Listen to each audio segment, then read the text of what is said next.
Hey Sparkles, welcome back to another video in The Sims 4, and today we are back with another build video. Kind of exciting. I haven't done building in a while. I think the last build video I did a little house in Brightchester, but today I kind of fancied building in Strangerville. So you can see I'm going ahead and creating a shell and working out the roofing situation, but it was super fun for me to like have a go at making the aesthetic of this build like really Strangerville vibes. Like I was kind of going for this like old Victorian style meets like the conspiracy theory angle of things. I thought it'd be really cool if this house was like, I don't know, like a really old abandoned house from like back in the day, but whoever has moved in here is like kind of intrigued by what's going on in Strangerville and has maybe inherited this big old mansion but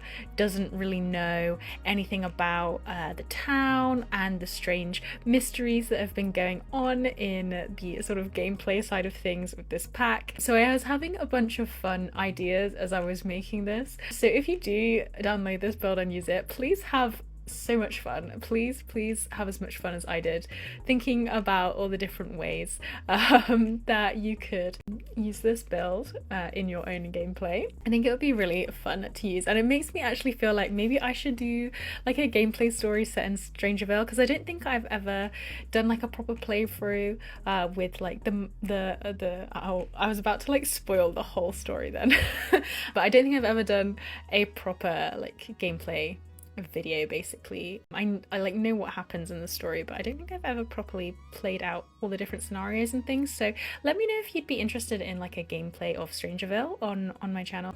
Just let me know in the comments. But you can see here I'm going ahead and doing a little bit of landscaping. I tried to kind of keep similar vibes to the environment around in Strangerville. I had a look around at some of the local plants. Obviously there's a few more like cactuses and stuff, so but this specific spot is quite green, so I tried to sort of have a blend of the desert vibes and also more like lush greenery. And I found this like broken sign that I thought could be quite cool addition, because I thought if this house had been like done up, if it had been like a abandoned house for a while and then suddenly somebody's moved in, maybe there is some things that are a little bit more old style and then some things that are more modern and more new as well. But I went ahead and I thought it'd be fun to have a little pond as well, and I then also did some terrain paint. I was really happy that like the gravel drive sort of goes into the lot a little bit, because then you can do like a proper path up to the front door. So I was super happy that that was actually a part of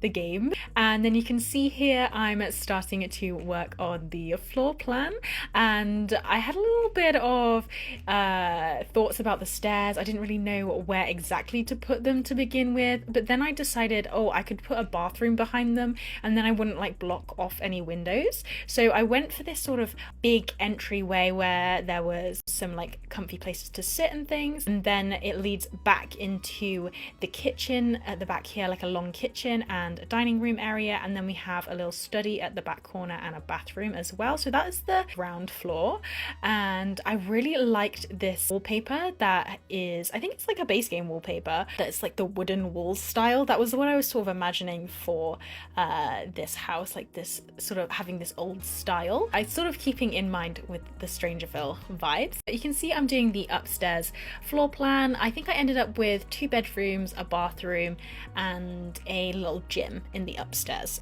But yeah, the upstairs is definitely smaller than the downstairs. But I'm doing the first bathroom here. You can see I went for like this pink vibe. I really liked this sink and this toilet. I think they're from Realm of Magic actually, but it was kind of like that oldie vibe that I was going for that was perfect for the house. So this is the sort of theme that I was thinking about all throughout when I was making these sort of decisions. And I also wanted to use a lot of plants, so I used like the Blooming Rooms kit and things a lot, because I was like really wanting to keep that sort of creepy plant vibe without giving anything away for the Strangerville story. And you can see I went ahead and did the upstairs bathrooms as well. One of the bedrooms has an ensuite, but this is the sort of more family bathroom. And I kept the same style for the furniture in the bathrooms and everything, but just added a few different aspects to each of the rooms. And then here I am going ahead and beginning to furnish the downstairs a little bit more. The front area, I wanted it to be like a living room style area. I really struggled to decide how to lay this out originally because it's quite a big space, but I thought it would be good to have like a nice telly area, TV area, and I went ahead and used a lot of the things from Cats and Dogs actually, because it has that style that is kind of like fancy but a bit worn out, and I think that really suited the vibe that I was going for. So I also used quite a lot of Cats and Dogs things in this house, interestingly. I really liked the green sofa, and I was wanting to use the lighthouse like stand that you saw as well, but I actually ended up deciding not to use that. But I popped this little tea set over here. I have little blankets, baskets, and I used the Strangerville painting so many times because it has like all these different swatches, so I found it really fun to look at all the different swatches for everything. And I was trying to think like in an entryway, like what would you have in like a grand entryway, and I used a couple of the armchairs and a little coffee table. I feel like maybe if this person had only just moved into this big mansion, maybe their stuff is still a little bit scattered and they haven't fully settled in yet, so I made things a bit messy and put like some boxes around and things like that. I wanted to put like a carpet going up to the stairs, and I thought this little planty area, this gardening table, could be used for some like files and suspicious things that they'd found in Strangerville, so I put a few of the suspicious files out as well. And then I used this corner as like a little reading area with the armchair, and then I wanted to put like a massive chandelier, so I think this one's from Get Famous. I used this big one from Get Famous. And then in this study area I put a big bookcase and a little desk with a lava lamp. I really love the lava lamps actually. And I continued using the similar furniture throughout, and kind of wanted to add a few funky colours in too. I don't know, I cluttered it up a little bit in here just to keep that Strangerville vibe. So that was basically the study, and then I knew I definitely wanted a chess table as well, so in this little corridor I put some more bookcases and chess set and a picture. And then now we are moving on to the kitchen. I used the Realm of Magic oven, and I used these Parenthood shelving units, but different base game counters and things, because I thought they could have like kind of an exciting vibe, but also kind of slightly different color schemes. I don't know, throughout I was kind of thinking what looks the best in terms of like being slightly odd. I was going for like a slightly odd aesthetic, I guess, because Strangerville is like just a slightly odd place, so I tried to also give some hints to like things about Strangerville with like the little mirrors above the bar and things like that, and I had a little corkboard with some suspicious evidence on it, you know, things like that. I added this little fruit bowl which was quite fun, and just added a little bit of clutter around the kitchen, keeping it quite sparse so it felt like this person had like moved in recently maybe. That was the kind of idea I was going for this. And here we are moving on to the dining room. You can see I actually used the white paneling for the kitchen and dining room, and I also used the dark vampire curtains on the ground floor as well. I thought they really suited the like elegant old-timey vibe. And I really liked using the purple rug that I used in the dining room as well. But we're actually moving up to the upstairs now. I made sure there was loads of bookcases. I used some of the armchairs as well. I really wanted to use this fish tank. I thought that was a really fun addition to the build.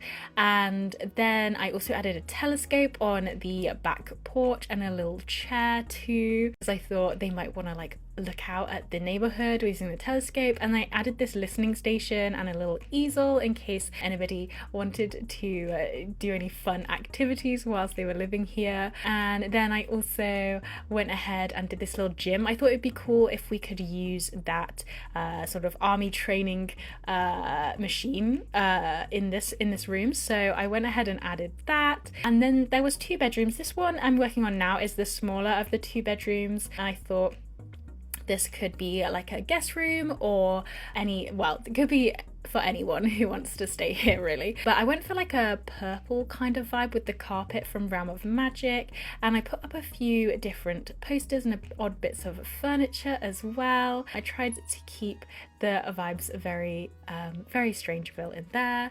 And then this room I actually went for a darker vibe in the end. I found this bed. I think this is I can't remember what pack this bed is from. I think it's a island living bed, and I knew it had some groovy swatches, so I was like, I definitely want to use that because that is so Strangerville vibes. And I actually ended up going for the black and white swatch though. I thought I might do the blue swatch or the purple swatch, but I actually ended up liking the black and white one.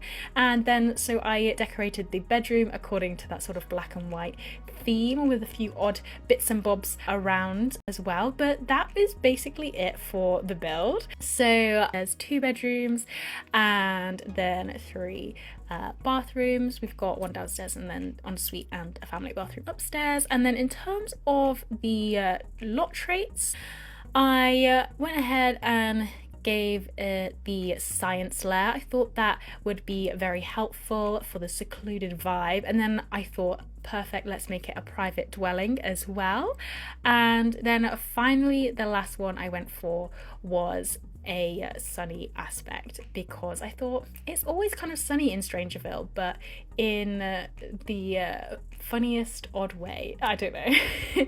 So then after that I went ahead and renamed this. I didn't call it the Strangerville Overlook, I called it the Strangerville Mansion on the gallery. So if you want to find it on the gallery, then that is how you will find it. I should have added a hashtag to it maybe. Let me know if you want me to do that in the future. But this is what it looks like on the gallery if you want to find it. And I hope you enjoyed this video. But yeah, that is how the mansion turned out. I feel like it fits really well in the environment. I'm super happy with how it looks.